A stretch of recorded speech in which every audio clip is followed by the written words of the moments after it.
flag of the United States of America and to the republic for which it stands, one nation under God, indivisible, with liberty and justice for all. And we start every Rotary meeting with a four-way test. It's written on your program. So everybody repeat after me. Is it the truth? Is it fair to all concerned? Will it build goodwill, better friendship? Will it be beneficial to all concerned? Okay. Normally we have songmeister Mark Sigler, who's been with us for years, lead us in song, but tonight we've got a special guest. Amy Simpson is going to lead us this song. No, I won't be as loud or as funny as Mark. I can tell you, and we aren't doing it on 4. He always goes on 4. So we're gonna sing "You're a Grand Old Flag" because flags is our life, right? Right now. All right. 1, 2, 3. You're a grand old flag, you're a high-flying flag, and forever in peace will you reign. You're the emblem of the land I love, the home of the free and the brave. Gotta do this for Mark. Every heart beats true for the red, white, and blue, where there's never a boast or brag. But should old acquaintance be forgot, keep your eye on the grand old flag. I heard some good singing.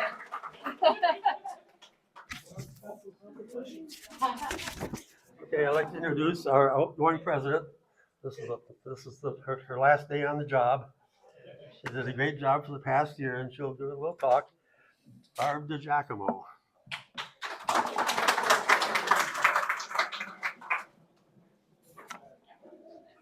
I want to thank everyone for coming, but especially before I really get started, I want to thank the banquet committee, and hopefully I don't forget anyone. Denny Valentine, Jim Dutter, Pat Fallett, Joni Aljancic, Brock Hutchinson, Mary Smith, and Cynthia Kirshner. Hopefully I didn't forget anyone. Thank you so much, and Denny, thank you for taking care of a lot of the details and decorating today. All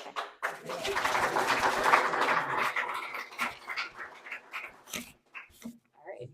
It has been an honor, privilege, and blessing to serve as your Mother Superior in the 98th year of our club, where we welcomed 5 new members: Don, Mary, Sandor, Tricia, and Glenn.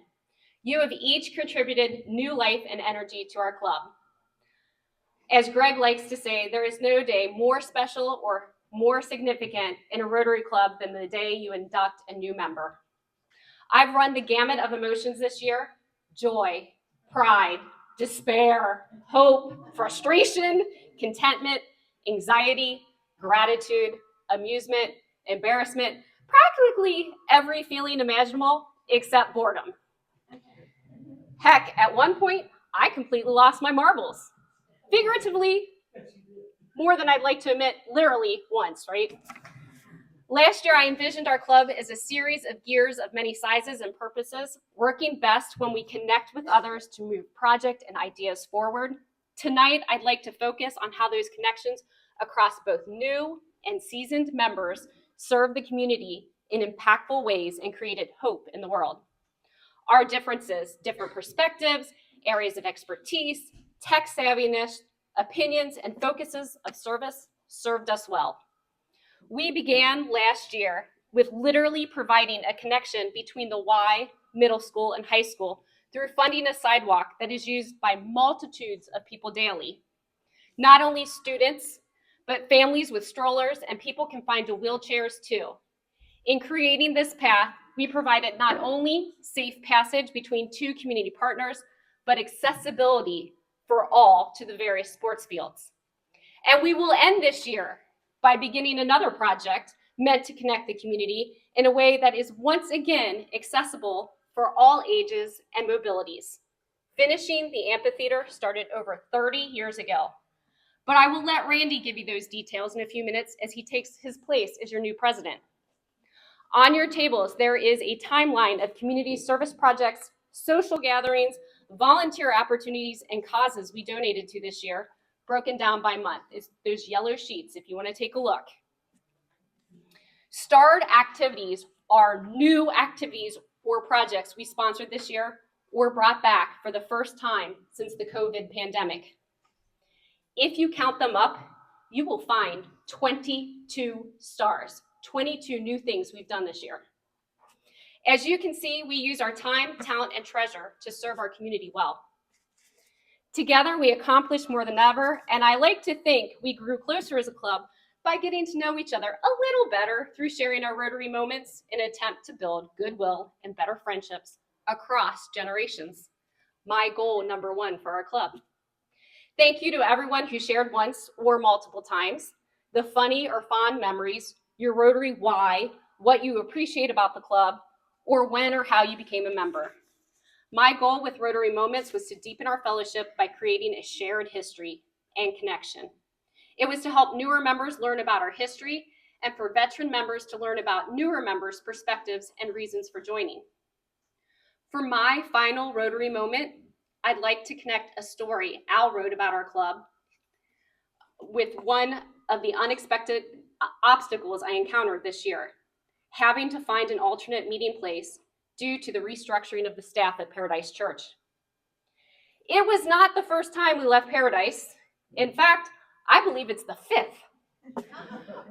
For various reasons, including the Great Depression and dwindling membership. However, the second time we left, it was not by our choice. We were kicked out because certain members failed to follow the 4-way test. After church trustees outlawed smoking of any kind in the building, members decided to sneak their smokes in after the meal anyway. I'm not really sure how they thought they'd be able to hide the smell of cigarettes and cigars, right? 1960s, what can you say? Leaving the church and to St. Joseph's, however painful it was at first, helped us grow and adapt. Last year, in an attempt to follow the 4-way test, is it fair to all concerned? For members who cannot attend a noon meeting, I committed to modifying our meeting schedule so that once a month we would have either an evening or breakfast meeting. That was my goal number 2 for the year. After trying Unhitched with limited success due to space and food variety and a noisy breakfast meeting at the Eagles, St. Joe's offered us an evening meal option with the right amount of space and privacy. Evening meetings have allowed us to occasionally see members that normally can only make events like the pancake breakfast. It has allowed us to bring new potential members to meetings and to schedule speakers who can't come at noon. Hopefully, as we continue to hold 5:30 p.m. meetings on the 4th Wednesday of the month, it will become a habit for members to attend and bring a friend. One of the biggest lessons I learned this year as president is that I did not have to go it alone. Randy, you have been the best right-hand man possible. You are going to accomplish so many great things with this club this upcoming year. I'm sure it'll be magical. You're going to make me look like an amateur. My executive board, Randy, Jim, Eva, Glenn, Al, Bob, Sandor, Brock, I appreciate all of your help and guidance. Our club runs on shared responsibilities. I am amazed at how many details and projects club members just automatically take care of. I already knew how amazing Al's minutes were, Glenn's reminders, Denny's photographs, Mark's poems and songs, Bill's work as the youth exchange officer, Cynthia's organizing of market days and second Fridays, Amy's fundraising for and delivery of warm coats for kids, Brock's organization of the Constitution Parade, Jim's flag route database, and Greg's organization of the pancake breakfast. All amazing, knew that coming in. But as president, you discover all the hidden behind the scenes work that some of our club members do. I originally planned on highlighting several members, but unfortunately tonight was not a good night for many of them. So tonight I'm going to focus on 2. And I'm going to present these 2 Rotarians with special name tags that designate just 1 or 2 of the many things that they do, even though they are really men of all work, year in and year out, despite not being on the executive board. Please come forward, Denny and Jimba. Come on up.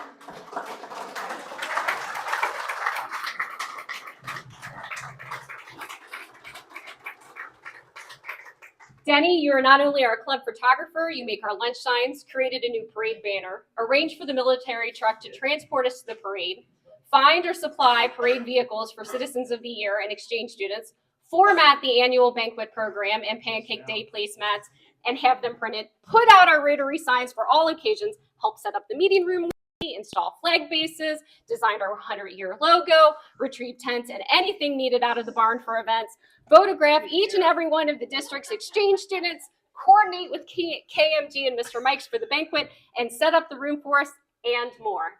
Is that all? That's it. Maybe. I'm sure I've forgotten some. But Denny, this teacher gives you an A+ for the year.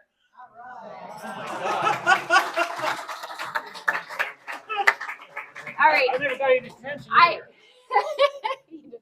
So he is getting a new name tag. It says Denny Valentine, MOAW. That stands for Man of All Work and Club Photographer. And it's got a little camera on it. So you now have a new name tag.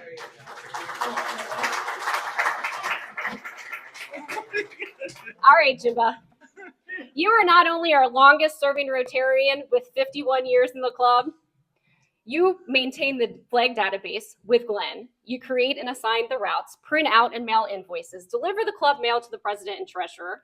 With Jared, you maintain and update the club website with our weekly minutes, forward club emails sent through our website, make sure the grants chair receives every submission, extricate grills from the barn for Pancake Day, teach our exchange students how to flip pancakes and middle schoolers how to build flags, judge the science fair, recruit speakers, and coordinate dates with the speaker committee, and give boat tours of Guilford Lake, just to name a few. Again, I'm sure I'm missing quite a few jobs from my list. Like Denny, Jimba does not wait to be asked. He just takes care of things that need to be done. And so on his, you'll see there's a flag. It says Jimba because we have two Jims, and really he writes Jimba on everything. So I refuse to call him Jim anymore. And it says flag and webmaster. Well, thank you very much. Hey. You're welcome. Thank you. Yeah.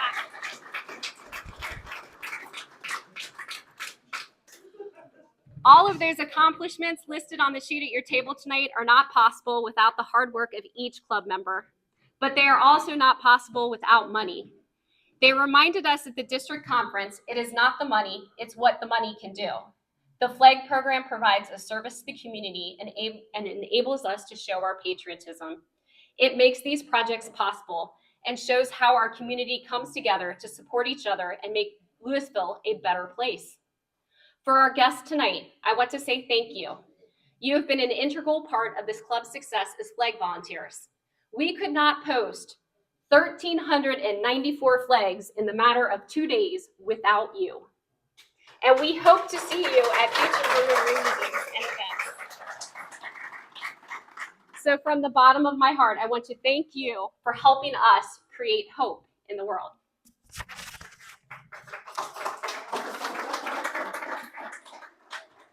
All right, so at the meeting last week, Mark Sigler came up to me kind of sheepishly and let me know that we needed to modify the program a little bit. So this next part was kind of a surprise to me, but I would like to call Allen Gress up. And he has a message from our poet laureate, Mark Sigler.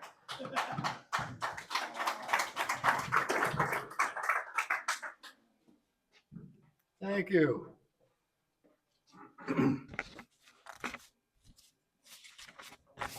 Most of you, well, maybe everyone, you know Mark Sigler.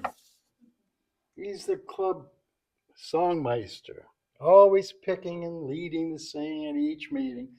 Maybe that comes as a surprise to some of you. You didn't know we sang at meetings. But we do. If Mark had his way, we would always sing a Beatles song. Anyway, what you may not know about Mark is that he is a poet and he likes to write poetry. He's been writing poems about the Rotarian people at different times. Anyway, he couldn't be here tonight and he asked me to read his latest accomplishment. So Mark,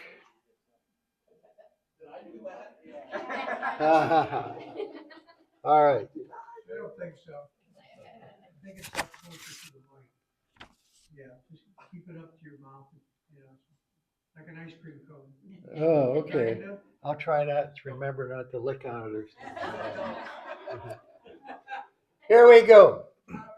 This is an ode to Barb and our year in Rotary. Barb's year in leading Rotary has been a giant success. The number of projects completed, one can only guess.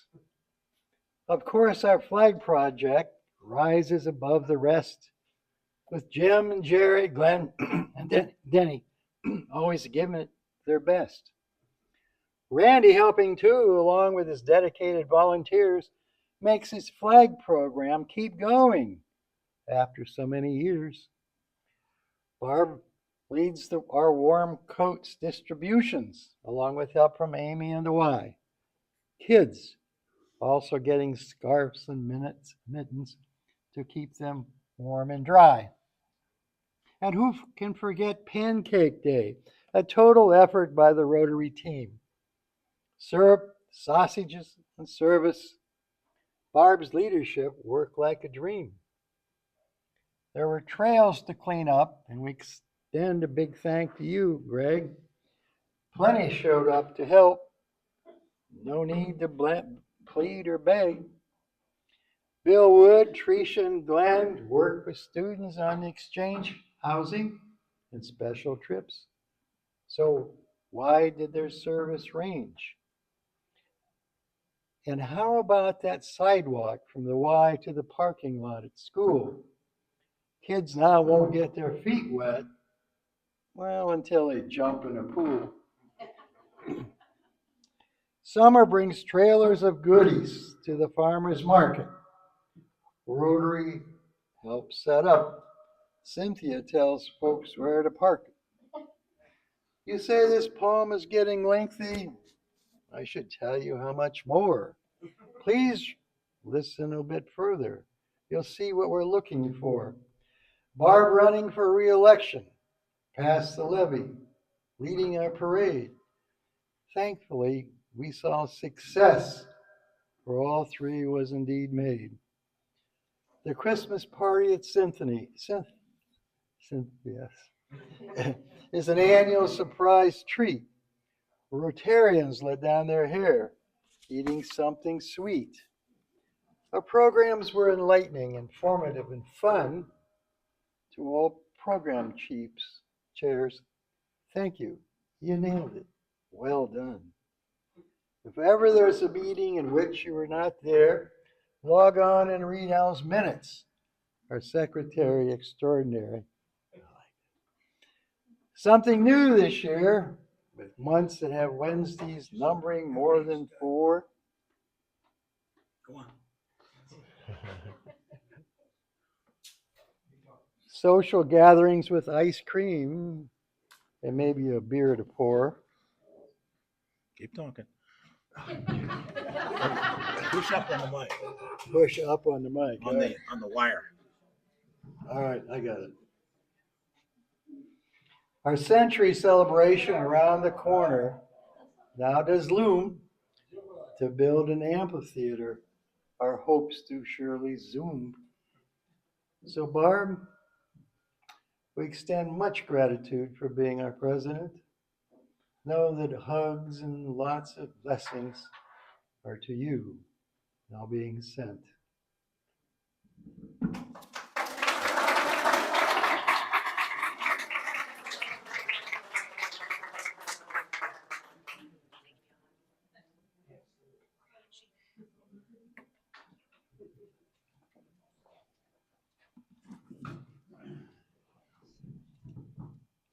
Okay, yeah, I hold it.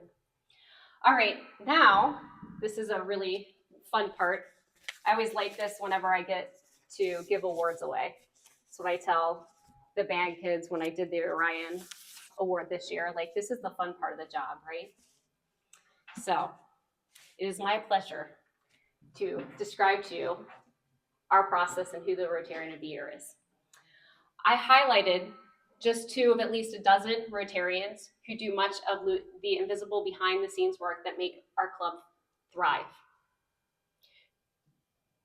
Choosing a Rotarian of the Year was a daunting task because I wanted everyone to feel appreciated. As I discussed my dilemma with the banquet committee, I may have been accused of yelling compliments about people, if you guys on the committee remember that. When I asked the club for nominations, however, the same name kept being whispered, emailed, and texted to me again and again and again. It appears we all agreed, except for the recipient, who of course nominated someone else. In just about every situation, if you need to get something done, call on Jim Dutter. Have a school levy that needs passed to prevent loss of busing, class offerings, and extracurriculars? You will find Jim outside the gates at football games talking to people and passing out yard signs. Need some sage advice? Jim will share his insight in the most calm and reassuring way possible. Decide to start playing a split the pot game at meetings and you need someone to organize it every week? Jim's your man. Develop a 100-year anniversary committee, or any committee for that matter, and Jim becomes an integral part of it. Whenever volunteers are needed, he is the first to raise his hand, regardless of the size of the commitment, big or small.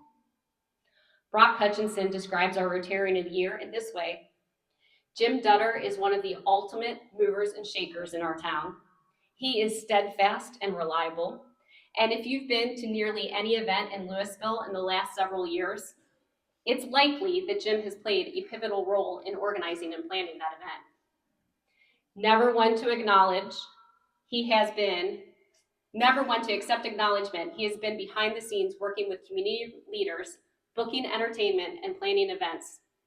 Most notably, he and his team has built Second Fridays from the ground up, making it into the event it is today. When I think of Jim, Proverbs 4:26 comes to mind.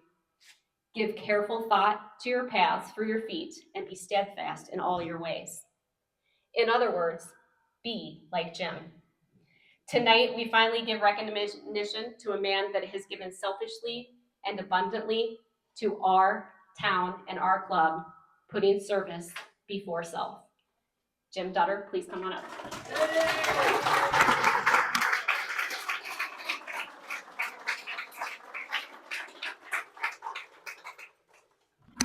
Brock's not here, but I have a little funny story. So Jim, I picked out this absolutely gorgeous award for you.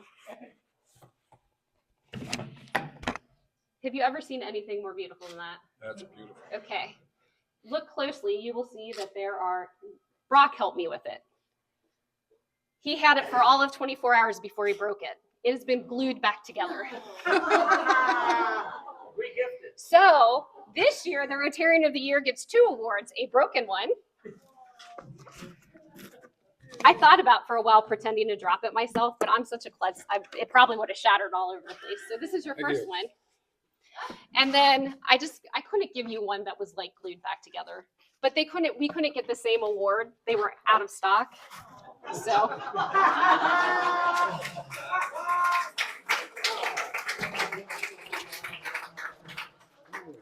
Well, thank you. Thank you. Thank you, everybody.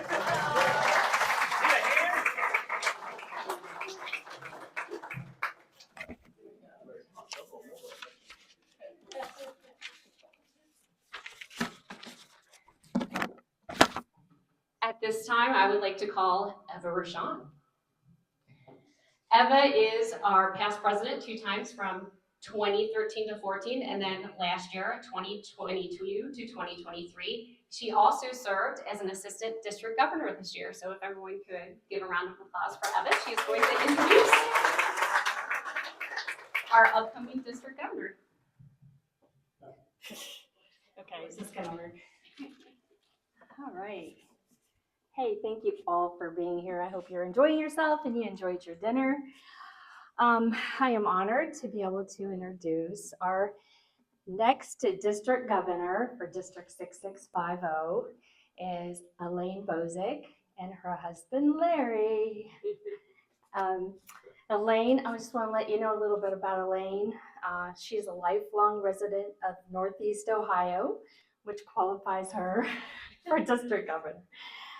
She is alumni of Youngstown State University, graduating summa cum laude with the Bachelor's of Fine Art and postgraduate work at Kent State University, while continuing her association with Youngstown State as an adjunct instructor in the arts department and supervisor of technical writing lab in the English department.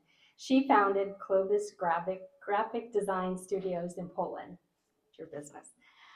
She added career options, obtaining licenses in life and health insurance, and has experienced in business transfers and commercial and residential property sales, and currently works for Berkshire Hathaway Stouffer Realty with a senior real estate specialist. She's got quite a rap sheet here. She also has been a member of the Rotary Club of Youngstown, Ohio since 1991. She has served in each officer and committee roles, including club president from 2004 to 2005. And she also was involved in a group study exchange team leader to the Philippines when they came here. And she currently serves on the Rotary District 6650 International Foundation Annual Fund District Membership Executive Committees, and has attended Rotary and National Conventions in Osaka, Japan, and Chicago, and now Singapore this year. Yeah. So she also is a member of the Environmental Sustainability Rotary Action Group and an Operation Pollination Global Ambassador, and that is for our newest area of focus, protecting the environment. Elaine believes in the ideal of service within her community and serves on quite a few boards in her town and community. I could go on and on, right? Elaine is a master gardener and Ohio certified volunteer naturalist. And she's and her husband live in Coatesville, Ohio, where they continue to renovate their home and work in the garden. Please welcome our guest and our next district governor, Elaine, District 6650.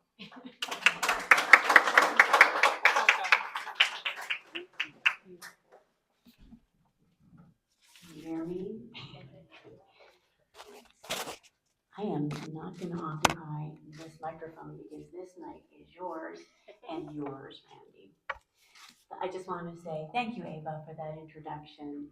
And it is an honor to be here with all of you at the Rotary Club of Louisville for this Changing of the Guard event, especially as your club approaches its 99th anniversary year.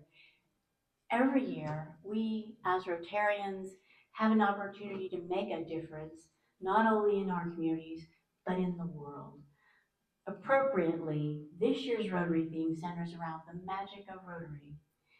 We have the inside track on this. Rotarians dedicate long hours and donate a sizable amount of their treasure to the work that we do. But we know that the magic comes in those spaces of the people that can hear for the first time, on the faces of who now have clean water available for their entire village, who have found the book that will change their lives, or someone who never thought much about their contributions, who has just been recognized and honored for the changes that they have caused in the world. That's what the magic of Rotary is all about. The magic of Rotary is in your heart. And when we work together in service, that magic is powerful.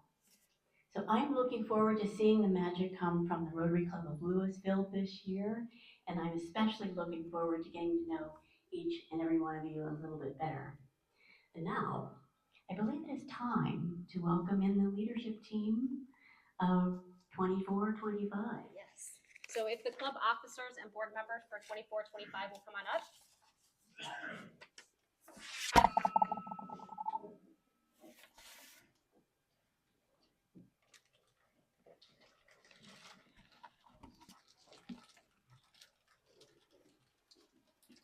Yes, how are the officers? Okay. Okay. All right. Okay. doing, Bill? Close.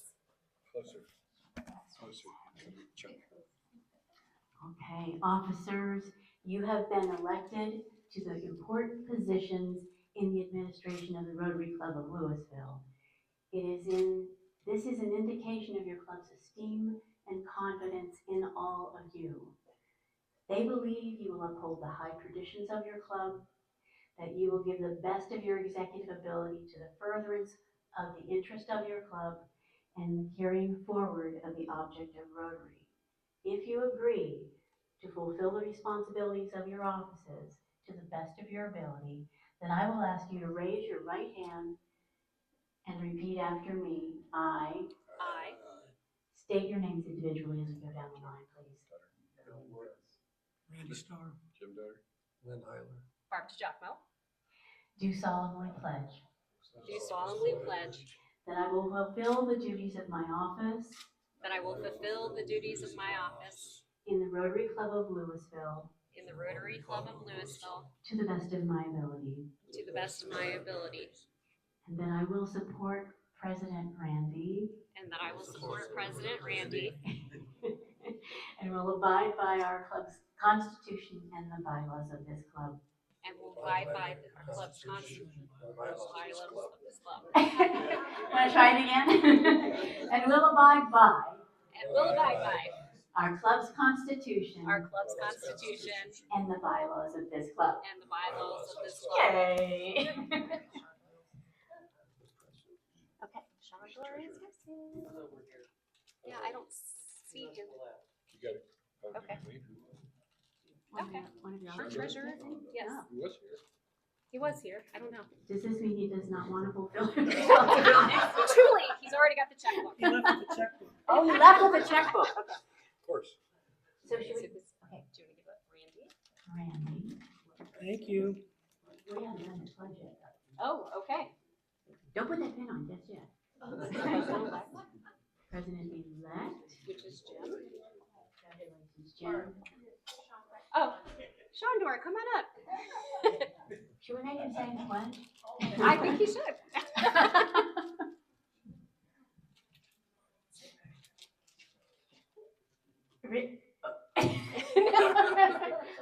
Okay, Sandor, repeat after me. With your right hand raised. Raise your right hand. I I, Sandor Gyarmati, do solemnly pledge do solemnly pledge that I will fulfill the duties of my office that I will fulfill the duties of my office in the Rotary Club of Louisville in the Rotary Club of Louisville to the best of my ability, to the best of my ability. that I will support President Randy I will support President Randy and will abide by our club's constitution and abide by our club's constitution and the bylaws of this club. and the bylaws of this club. That's better. Treasurer is Sandor. And then our secretary and sergeant at arms are staying in their same roles. Okay, do they have their pins? You did? Okay. All right, Randy, come here.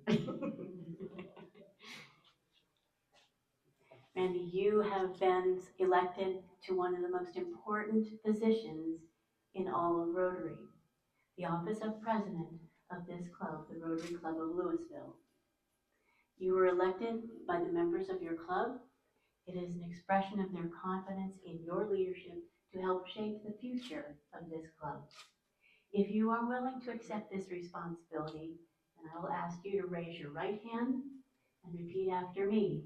I, Randy Starr, Randy Starr, do solemnly pledge do solemnly pledge that I will faithfully execute the office of president that I will faithfully execute the office of the President of the Rotary Club of Louisville, of the Rotary Club of Louisville, and that I will, and that I will, to the best of my ability, to the best of my abilities, support the district governor support the district governor and Rotary International, and Rotary International, and I will uphold and I will uphold the Constitution and bylaws of this club. the Constitution and bylaws of this club. Congratulations, Randy, and congratulations to all of you. That's yours now. This is now yours. Wow, cool. Did I hit somebody with it?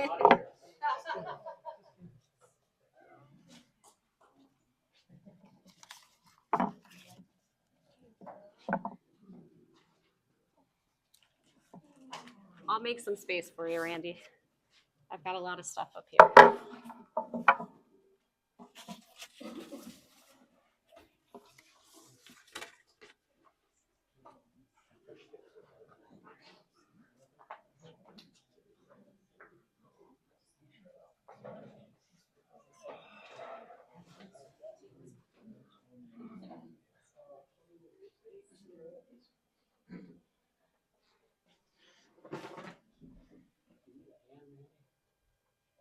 Good. And what do I do with my notes? Anything else? No, that's enough. More badges? Yeah, sure. I am very honored and privileged to be the 99th president of the Louisville Rotary. For those of you that don't know, thank you. My grandfather, George Starr, was a very loyal Rotary member in Louisville in the 60s and the 70s. So to kind of follow in his footsteps for me is kind of a special treat. It's pretty cool. Before we look ahead, I wanted to step back and thank Barb for everything that she's done over the last 12 months. I don't think I need to go through and recite everything that's been done because it's pretty much always been said already. But I would like to thank Bridget and Amanda, her daughters, and her husband David, who, by the way, gave up his golf league tonight to be here, which is pretty good.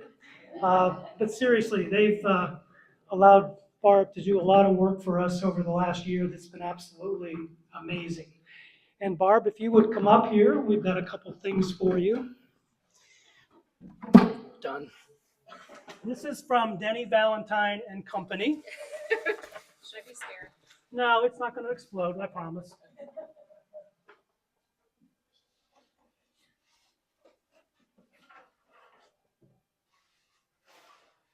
Glenn helped and Shorty did the work. Thank you. I love it. Explain the coins to us, remember? Okay, so on here are the four-way test coins. And when we had middle school kids come down to the flag bearer for Kindness Day, which is one of the new things we did this year, we gave them all a four-way test coin and challenged them to live by the four-way test. Well, you did that on your own. You found Yes. you bought it by yourself. Yeah. You loved them all. It was a great idea. So Yes. all because of you, we did that. So that's for you to remember the whole thing. All right. Well, thank you so much. Yay. Cardboard opening. Okay. And I think you might have an idea what's in there because you told me what to buy you. Oh, you did a good job. Thanks. I do try.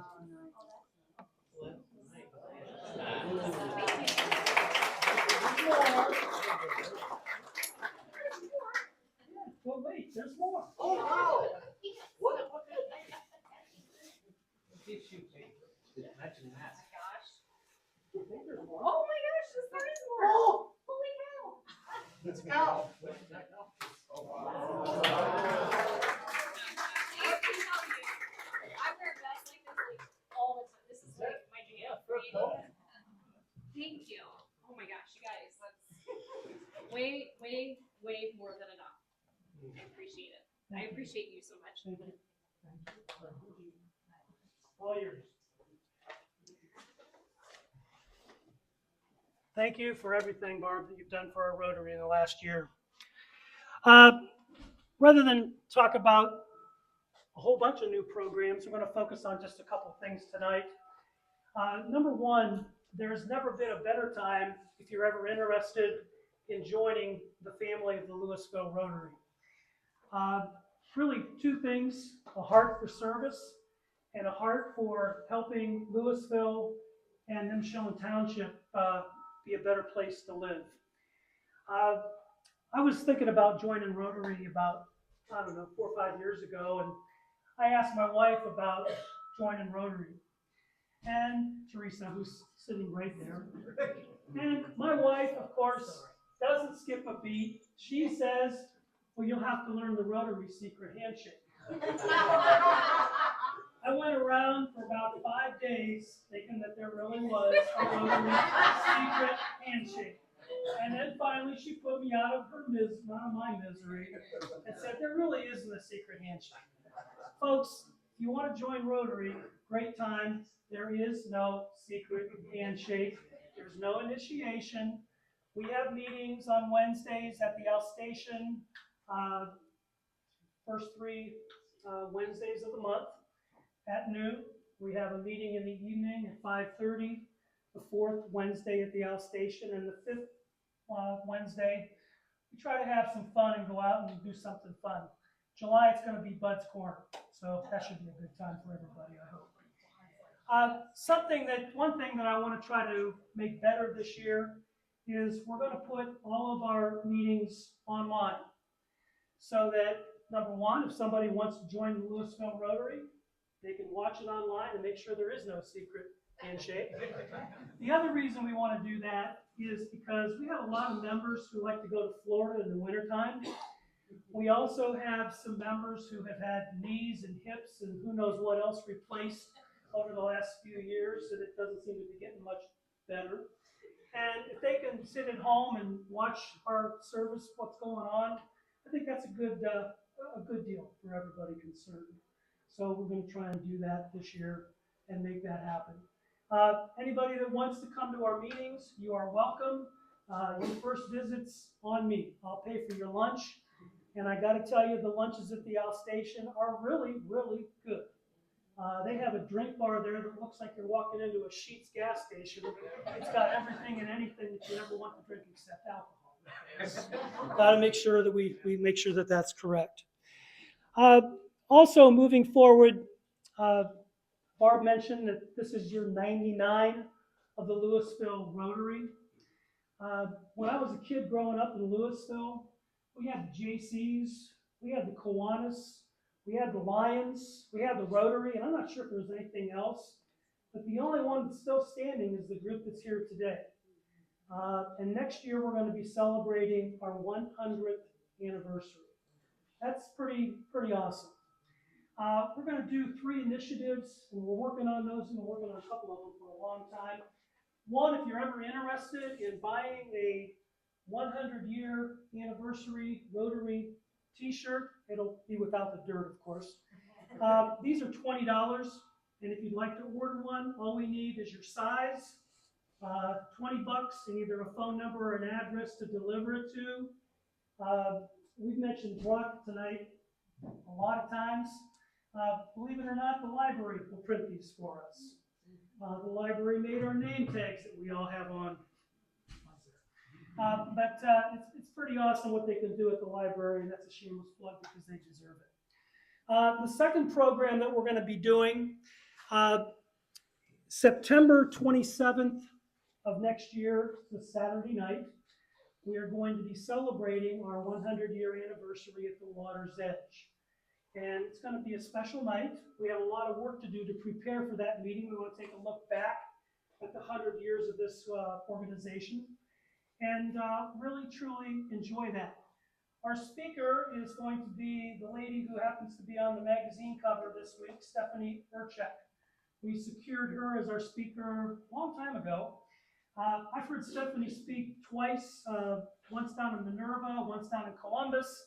And we got a chance, Elaine, you were there. We kind of had a little one-on-one with Stephanie down in Columbus, which was really good. She is a fantastic person. She is the new Rotary International president. She is, as they say in golf, she's the man. She's going to have some great stories because her presidency starts probably next week, I'm guessing, and she'll be coming out and being president. And she's really a really good motivator. She's a good Rotary coach, and she's fun to listen to. So please keep that September 27th of 2025 open, because that's going to be a really good, fun night. And finally, we have spent a lot of time looking for a project to go after, and I like to call it Leave a Legacy to Louisville. Back in 1999, a group of dedicated Louisville citizens including Greg Denarda sitting next to my wife and Cynthia Kirshner sitting back there, worked very hard to have an amphitheater built at Metzger Park. The pad is still there, the landscaping is still there, and it still works pretty nice. But what we want to do is finish the project. The project is going to cost about $260,000 to do.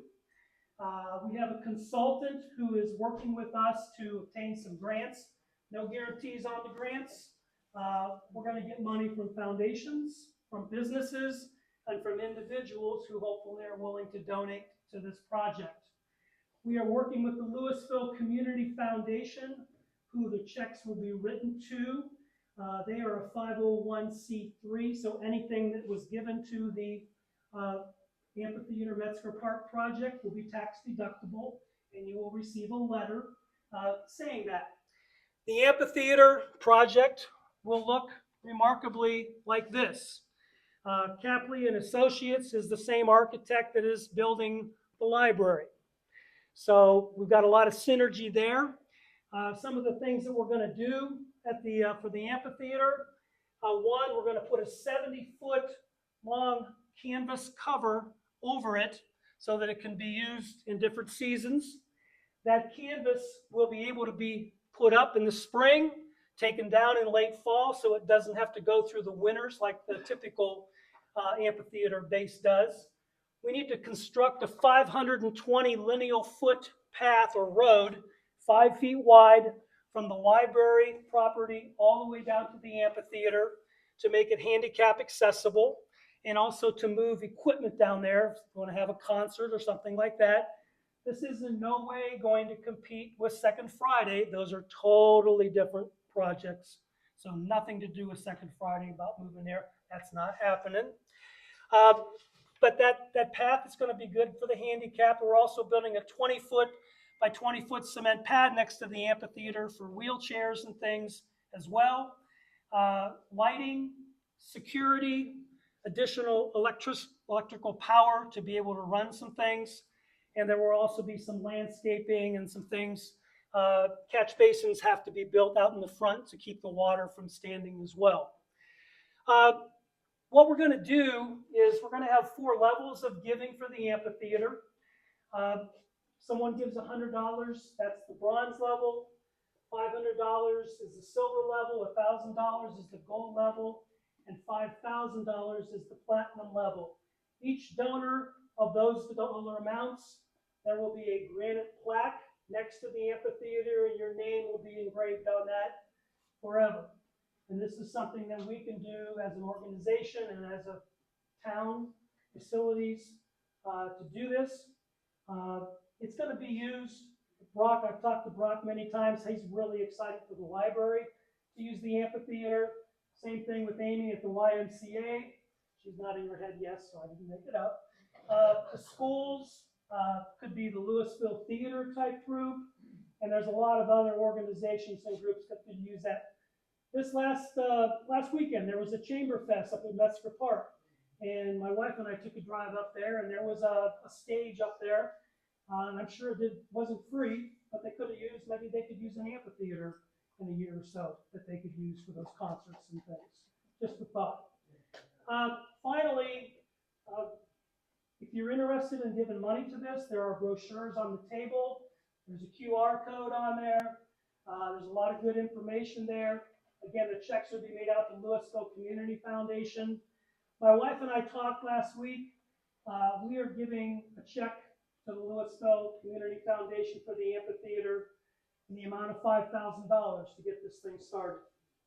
So if you're interested, talk to us, see us, ask questions, but it's a really good program. Thank you. Jim Dutter, you're the man.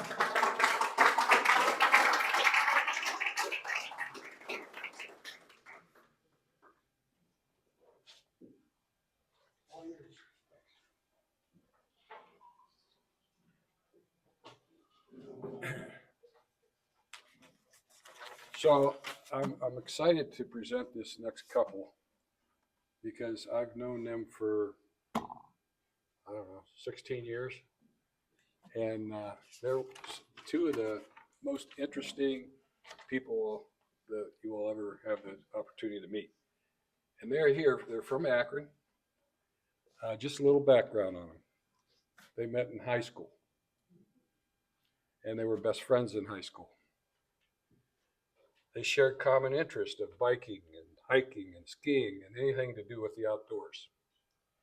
They both ended up at Allegheny College in Western Pennsylvania and took environmental science as their major. Again, affirming their love for nature. Their friendship eventually turned into a forever bond, and in 1977, they were married. And they moved to Ann Arbor to go to graduate school at the University of up north. Phil in environmental engineering and chemistry, Mindy in environmental toxicology. They worked in environmental consulting in Ann Arbor, doing primarily industrial pollution control monitoring. After that, they had a son by the name of Paul, and Phil got a new job at, now remember this is back a ways, so Standard Oil of Ohio in Cleveland,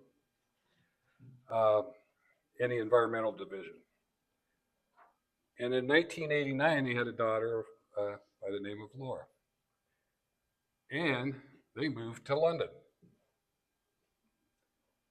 They were there for 4 years. After that, they moved to Brussels. They were transferred to Brussels. And they spent another 4 years on the continent. Their love of travel and adventure was surely fed living overseas. Paul and Laura, their children, were dragged near and far, and they'd express, not another cathedral. They returned to the States and lived briefly in Atlanta, but eventually made their way back to Cleveland when BP joined Amoco. The arrangement for Phil's career in environmental work as with Amoco, they were very laissez, regarding environmental responsibility. But he stayed the course, made sure that his kids got through college. And then he was moved to Chicago. From there, they started planning their exit.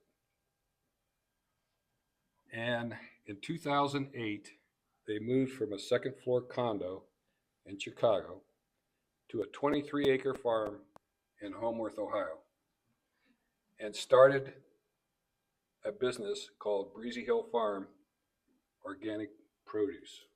And they sold at regional farmers markets as well as restaurants throughout the region. And I've seen their product. It's 5-star. They do everything 5-star. So they eventually moved back to Akron, coming full circle to take care of their aging parents. They enjoy traveling, cycling still, and hiking, and their puppy Louie, and their suburban farmette.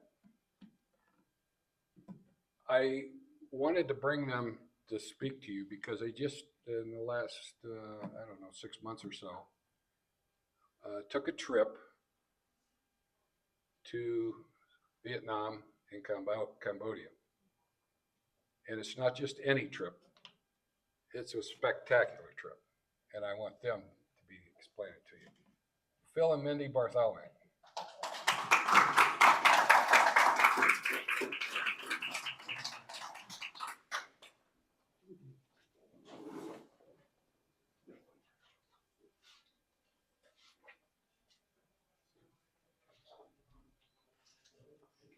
Dim the lights.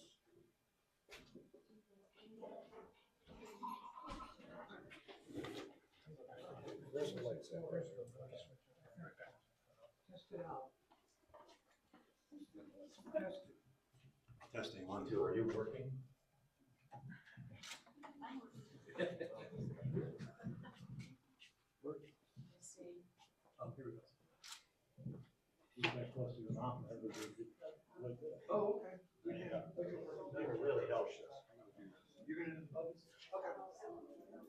I do on my list. Thanks, Jim. So they're turning down the lights. Our job is to keep this lively so they don't fall asleep. But we probably came back from Vietnam with 500 slides. Yes. We did not bring them all with us. So, but just to start off, why Vietnam? Mindy and I, as Jim said, have lived in Europe for 8 years, and we did a lot of traveling in Europe, and we had never been to Asia, and so this was a first for us, and we chose Vietnam. We talked to some other people who had done bike touring in Vietnam, said it was fantastic, so we followed their lead. Who has served in the war in Vietnam? Raise your hand, and or has been there traveling. So I was graduated from high school in '71. I was the year of the lottery, and got a good number, so I wasn't called to serve. But the purpose of our trip was really to embrace the culture and the people and the beauty of the country. And so what we're going to show you is not retracing war sites as much as it is the culture of Vietnam. So first slide. I'll just push. Yeah, that's it. Yeah. Oh, Hanoi. Sorry. Yeah. So we started our trip in Hanoi, up in the north. It is the capital of Vietnam and the center of government. Next slide. And a little Vietnamese engineering here. It's sort of fitting because we found Vietnam, particularly Hanoi, somewhat gritty, very confusing. Traffic is like crazy. So that's a Vietnamese sign. Next slide. So here's where we got off the plane. We're in Hanoi. It is like a swarm of bees on motorcycles. These little motorbikes are going everywhere. There are traffic signs, but they don't seem to be followed at all. So it's stopping at a red light, going wrong way on a one-way street. It's all right. And we have a video, but you'll see. And for us, just crossing the street was made us crazy because nobody would hit you. They're very orderly, and they have worked out their system of how to drive in a swarm like this. But as someone who's not familiar, you sort of step out in the street and think, oh yeah, what's going to happen? And what we found is that you just keep going at a steady pace, and they go around you, in the front or back. So that's what we were doing. That's me. Yeah, that's maybe on the. I wasn't driving. Yeah. I was being driven. Yeah. So next, and then hit it again. So this is we hired two very young Vietnamese girls to take us on a motorbike tour through Hanoi. You start to get a feeling of the chaos.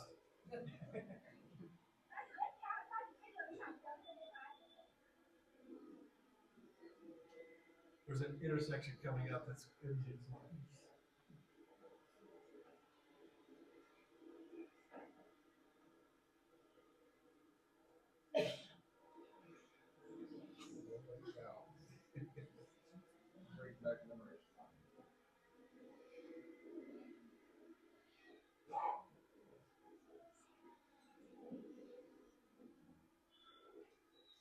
All right, here we go. Yay.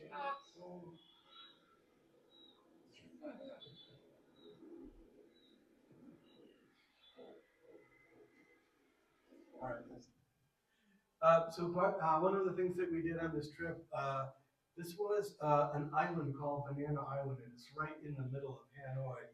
And it's fertile farmland near to our hearts because we were organic farmers.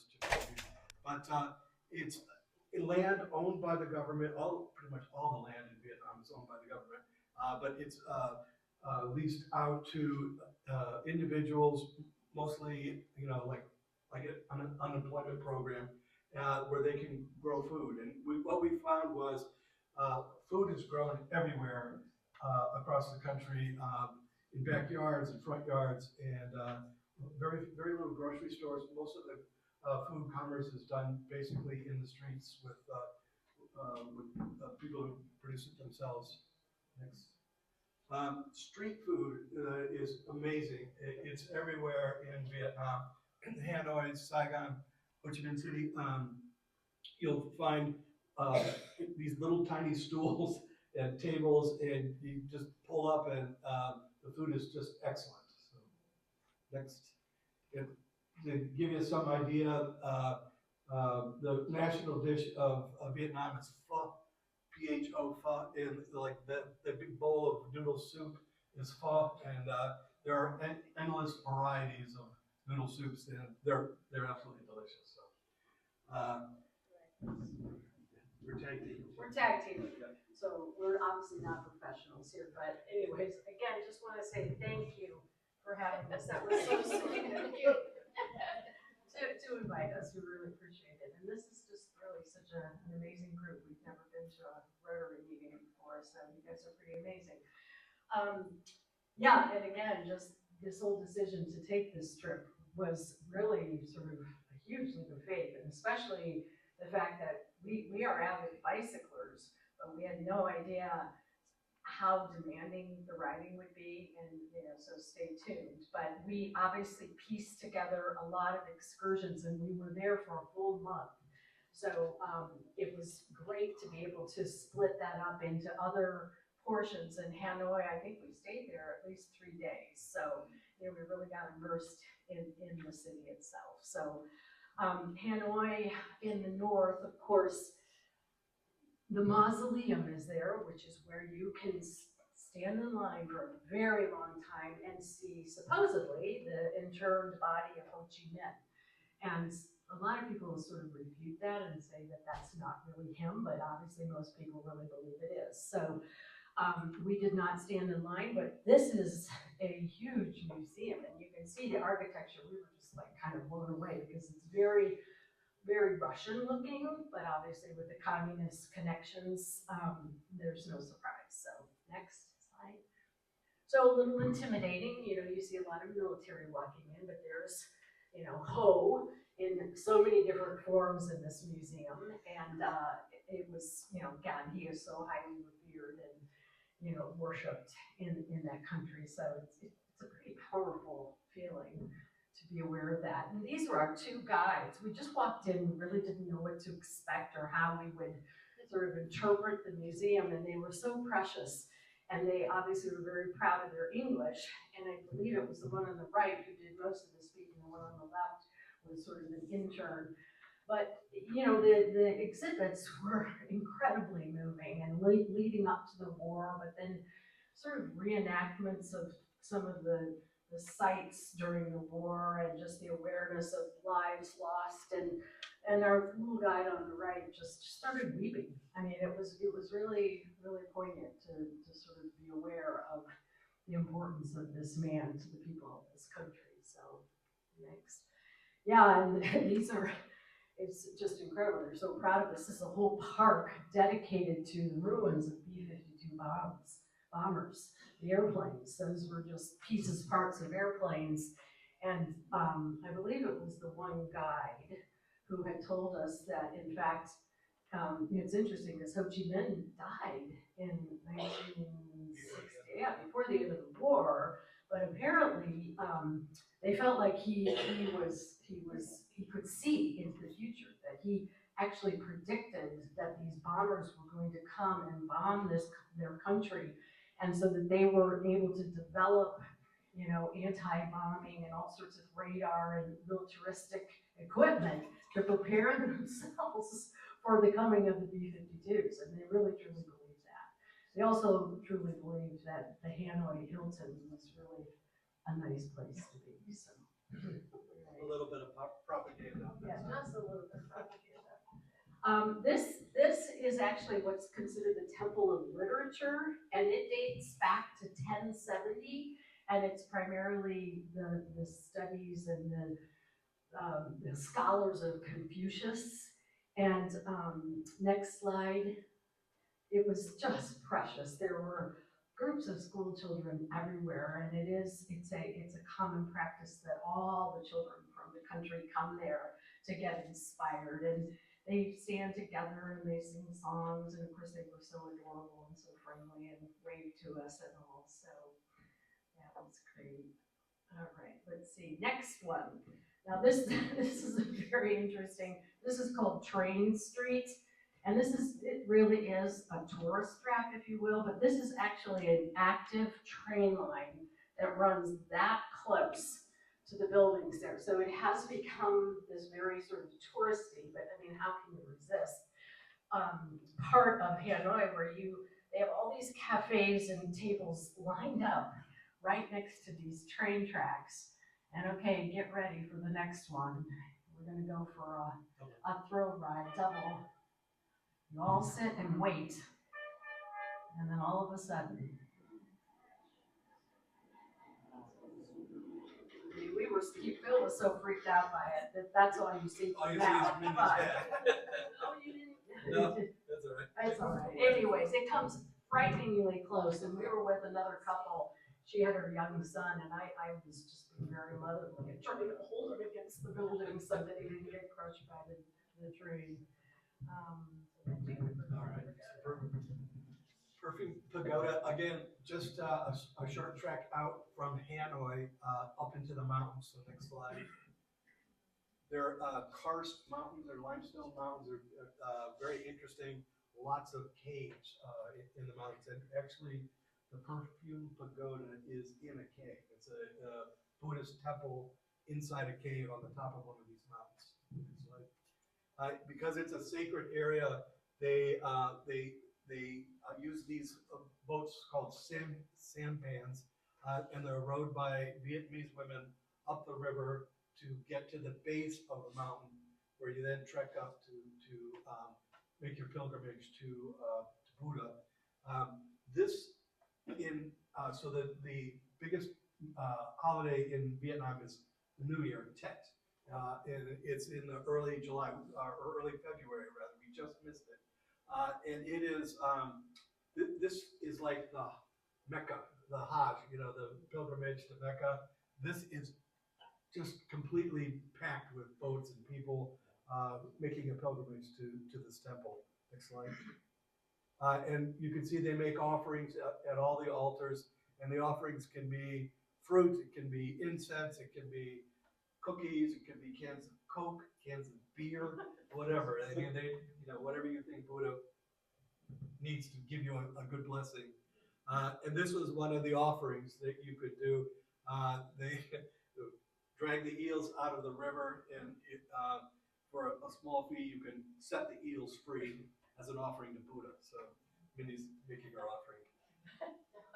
A lot of people are coming to the pagoda to ask for a child, and so when you go up to this pagoda, there are all these offerings that you can buy, and so you can see I want the smart kid, or I want the kid who's got his bum up in the air. But anyway, next one.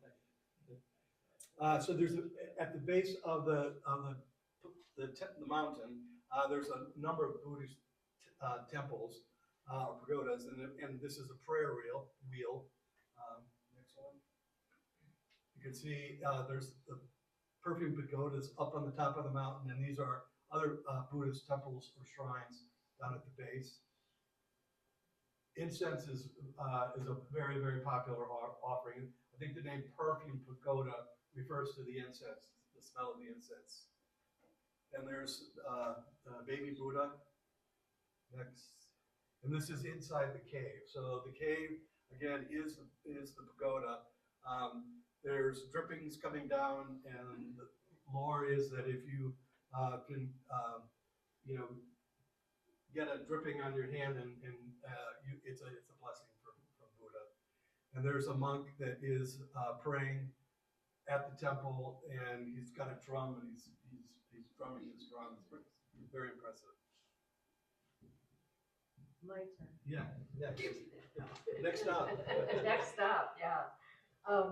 the interesting thing about the perfume pagoda was the fact that, I mean, literally you could walk. I mean, it just was amazing, the commitment to getting to this cave up in the mountains, but there is a cable car, and so we took the cable car, needless to say, because it's quite a few miles. And the other interesting thing too is if you do, they pretty much claim if you come there and make a wish to Buddha for a good marriage or find a wife or a child or whatever, and it's granted, you have to come back and pay your respects every year for 18 years. And some of the people in our group were in that process. Oh yeah, my wife got pregnant and I better come back and make sure, you know, everything is good. So it was really interesting. Halong Bay is, as you can see, just in the Sea of China to the obviously east of Hanoi. We took a bus from Hanoi, and Halong Bay is incredibly beautiful. Unfortunately, I don't think we were there at the best time. Hanoi, the climate, needless to say, is much different up north, and it was fairly cool and kind of misty. But next slide. So we took a boat. This is a pretty popular tourist destination for people who go to Vietnam, but it was pretty spectacular. We spent 2 nights on this boat, so had a little cabin. Next. And as you can see, these again are this dramatic islands of rock, obviously just jutting out of the sea. We did kayaking. Some people could swim if they wanted to, but we didn't choose to do that. But they really are just spectacular. Next. And then the other highlight again in these types of mountains, obviously, are just tremendous cave system, which just, I mean, was remarkable. It just went on and on and on. So that's chopstick rock. We call it pencil rock, but chopstick rock. But again, the erosion and just the formations were incredible. Again, just the view of the misty mountains, pretty powerful. Okay, now this is the big lake section. Yeah. So, next slide. So we started in Hue, and we are along the coast, riding down to eventually to My Lai. And we picked up our bikes at the hotel. And the first couple of days we were riding around the environs of Hue and then coming back to the same hotel. So this is someone herding goats on a motorbike. Next. And Mindy talking to a cow. Next. This is, again, preparations for Tet, for the New Year. That's incense. That's all different colors of incense that they'll take to, there's temples everywhere. The Vietnamese revere their ancestors, and there are temples literally in the middle of rice paddies everywhere, and honoring their grandma or grandpa or whoever. So, and getting dressed up and having your photo taken for Tet is a big deal, and we saw this literally everywhere, so maybe. Well, I had to tag them. They are so into social media over there. So it's like, and now we're all friends, and their friends are friends, and it just sort of, but it's so adorable. They were so precious. So part of our tour this day, we had to take a ferry across. This is the Perfume River. Next. And we're coming back into Hue. Hue was an imperial city, one of the original centers of the Vietnamese government. And this is the citadel, entrance to the citadel, which housed a lot of the emperor's house and that kind of thing.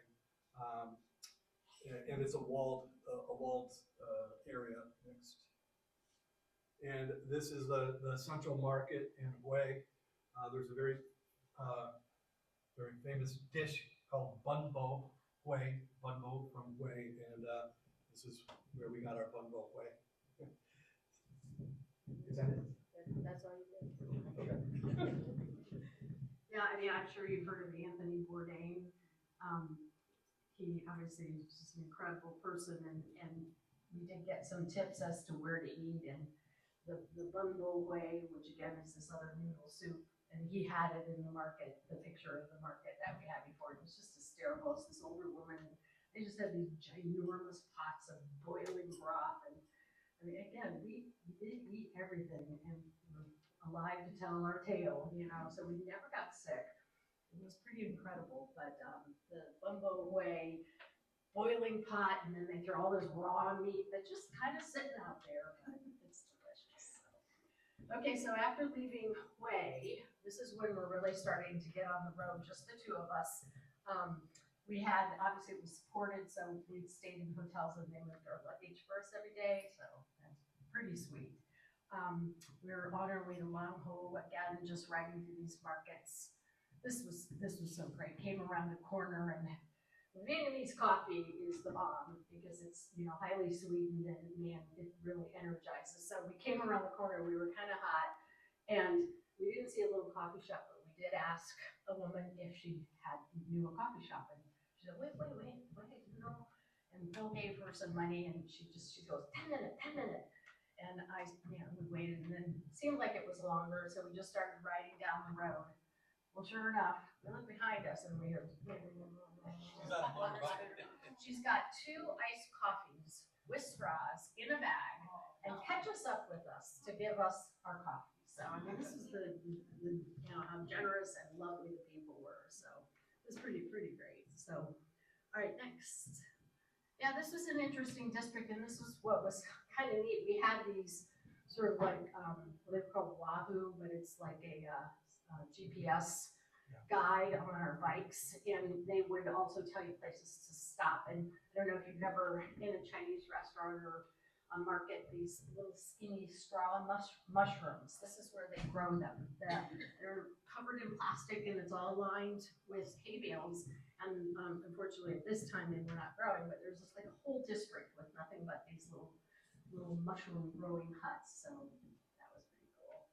Muskox do a lot of the work around there. Next.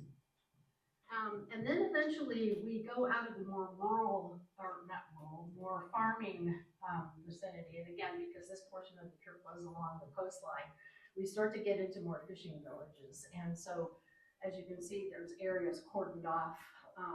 There were also a lot of fish farming. So there's enormous tanks. They were kind of nasty. I think we ate some of them, but you know, where they raise fish in a giant tank. And I guess I would prefer to have it wild caught, to be perfectly honest. But it was a good occupation there. And then made our way to this lovely lagoon. And again, riding around this whole entire lagoon and again, witnessing all these fishing villages, and then boom, land in this resort that our destination for the night. And again, we had no idea it was such an adventure and no idea what these resorts were really gonna be like, but this is where we stayed for that night. It was just absolutely stunning. So, I think that's it. Yeah, so this is, Okay. move back a slide.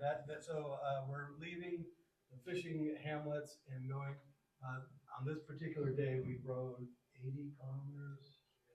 And we went over those mountains. So there was a mountain pass going. So It was just one of those was like, yeah, sure, we can. No problem. next slide. And this is us at the top of the pass. It's the High Bond Pass. It was 10 kilometers of really just grinding. 9% grade. Yeah, it was real steep. Yeah. So we're pretty proud there. Yeah. Yeah. So we come down 10 kilometers down and into Da Nang, and then we transfer from Da Nang to Hoi An. And this is Hoi An's a really beautiful, sort of artistic city. Big market, chilies for sale. Next. And mind you, no such thing as a grocery store. No box stores, no grocery stores. Everything is bought fresh off the streets. It's just incredible. So you can see Mindy's walking because the air, if you were to get too close to the edge, is serious. So, but yeah, so the routing that they took us on was just fantastic. Through rice paddies, you can see now we're a little farther south. The rice is starting the plants are coming up. It's green. One of the things that really shocked us was how much the rice cultivation is done literally by hand. You see them out there with a hoe.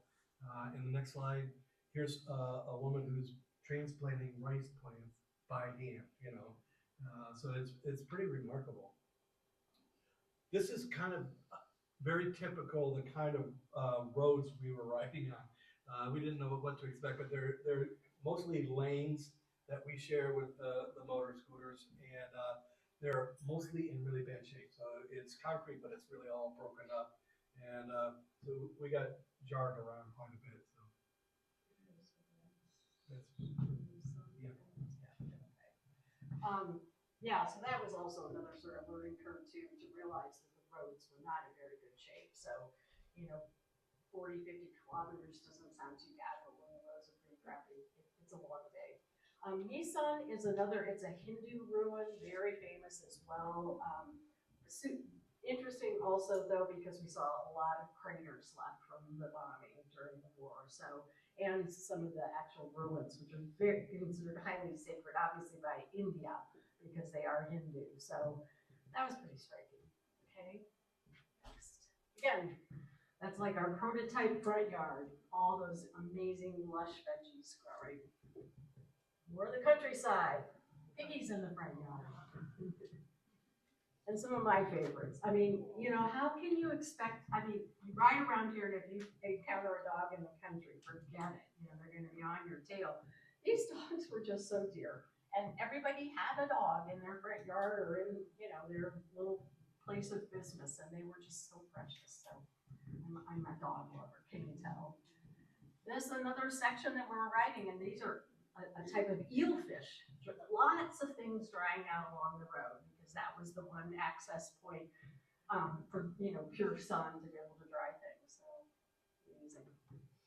And I don't have to look carefully, but you see one big foot there. This was a ferry we took, and that whole back of his scooter is filled with live ducks.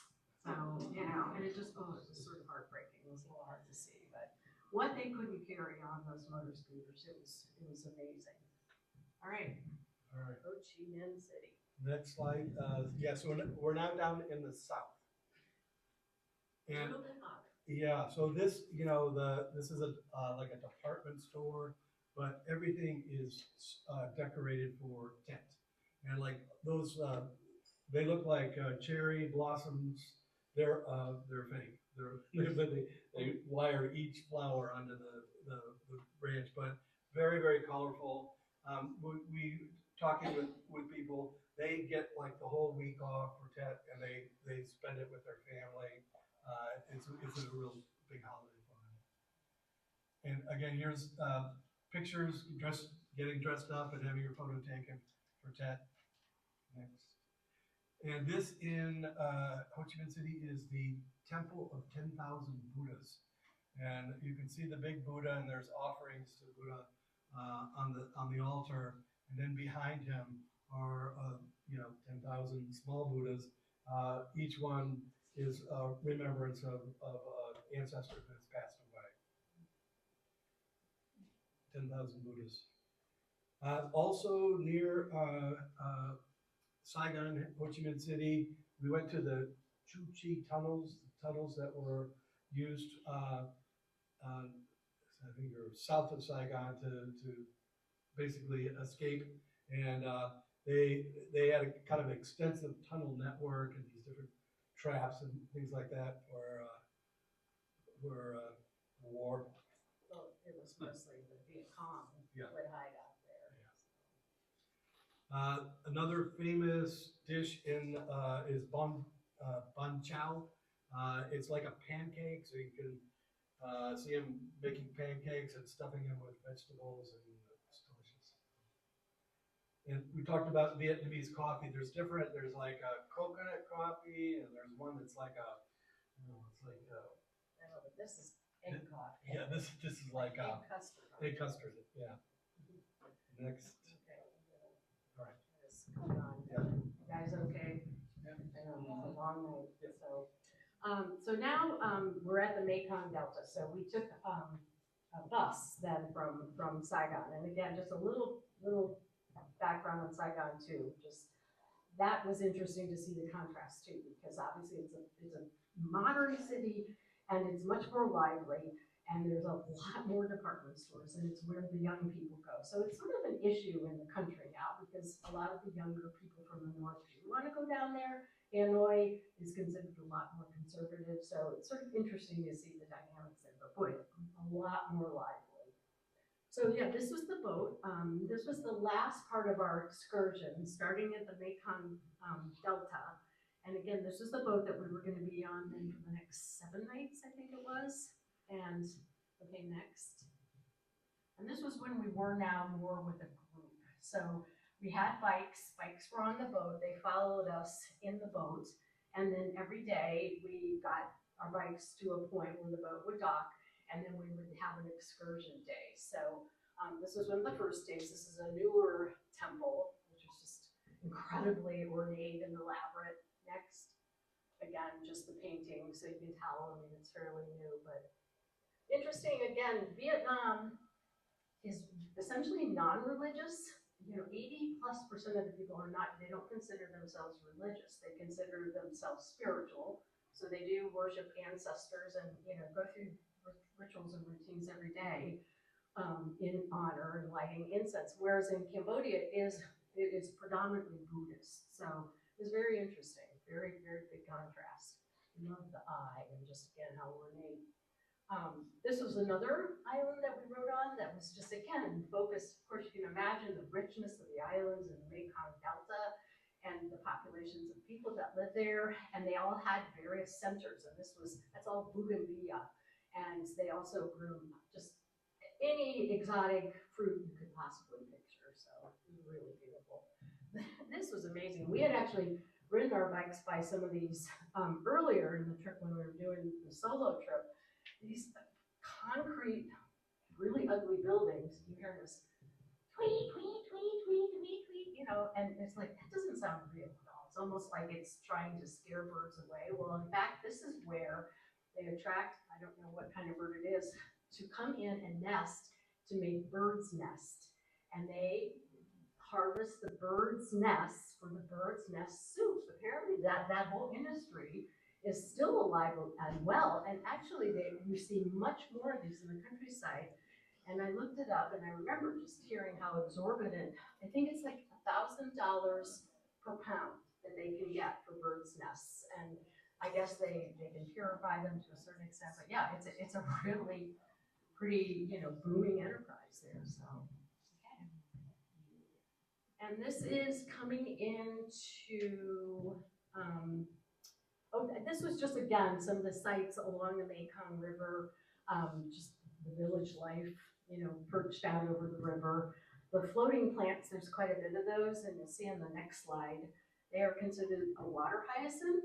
And it's so interesting, I think about going to Pier 1 or some of these stores, and you see these big baskets, and that sort of thicker, what seems like a rattan is actually, they're so industrious, they harvest these water hyacinths, and those are the stems of them. They dry them and then they weave them into baskets, and they get quite a bit of money for those as well.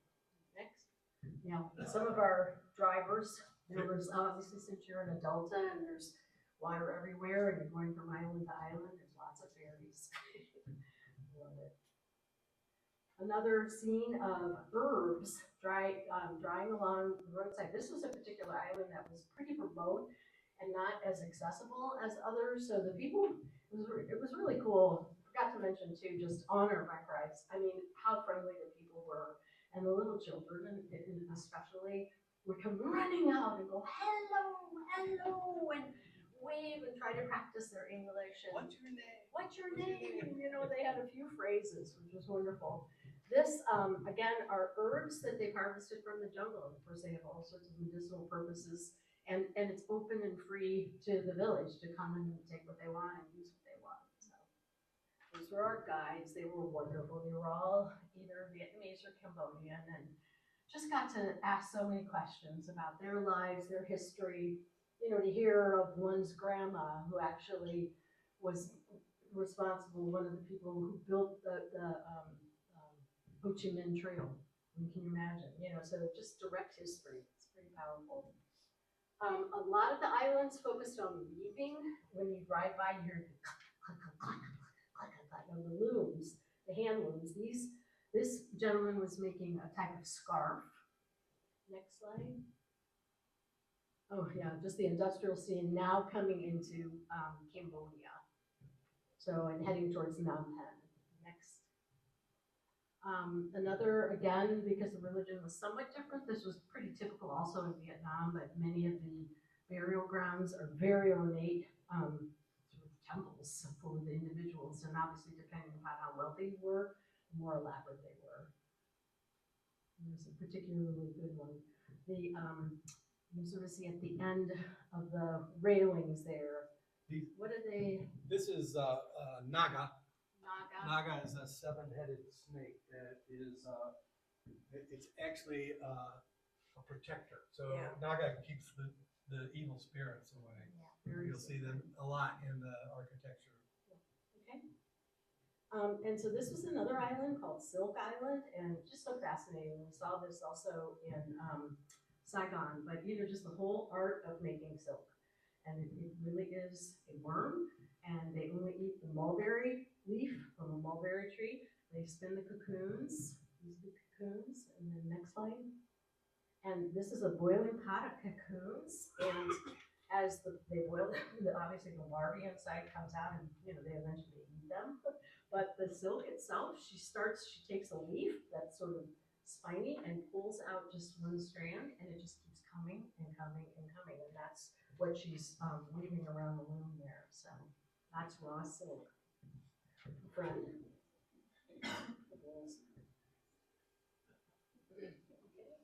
And Phnom Penh.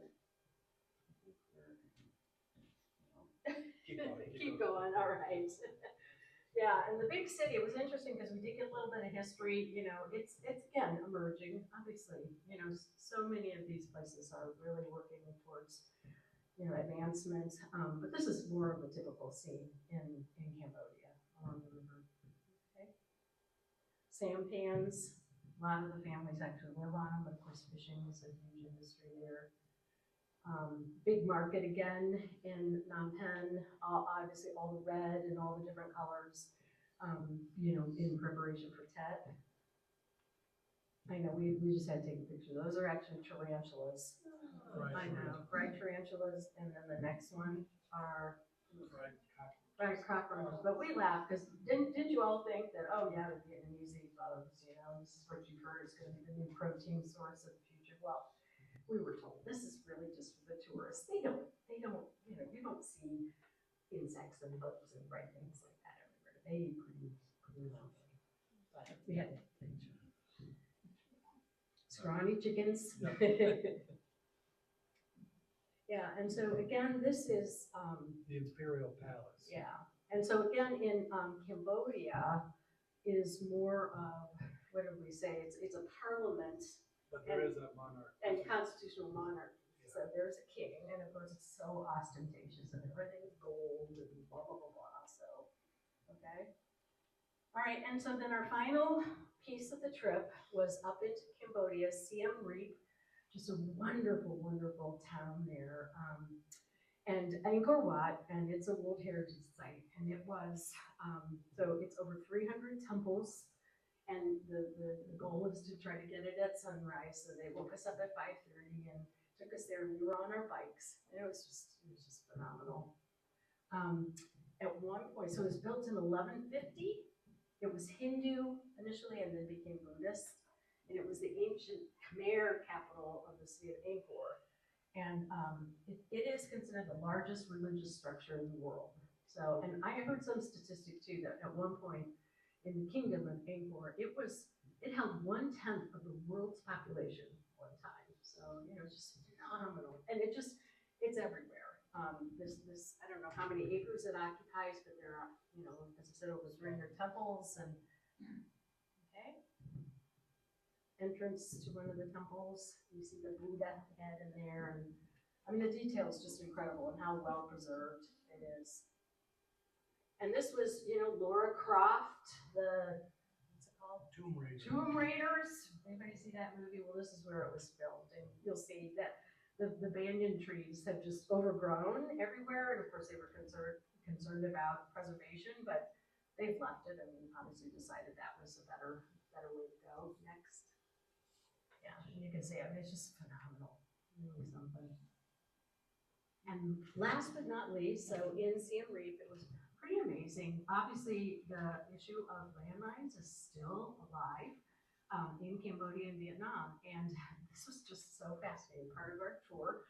And these are called hero rats. And it's a kind of rat that is from France, of all places. And somebody discovered rats are highly intelligent. And these guys are actually trained to walk around a quadrant. Obviously, they don't get blown up, but they have the ability to smell landmines, and they have eradicated landmines, just tremendous numbers in the country. So, and that's it.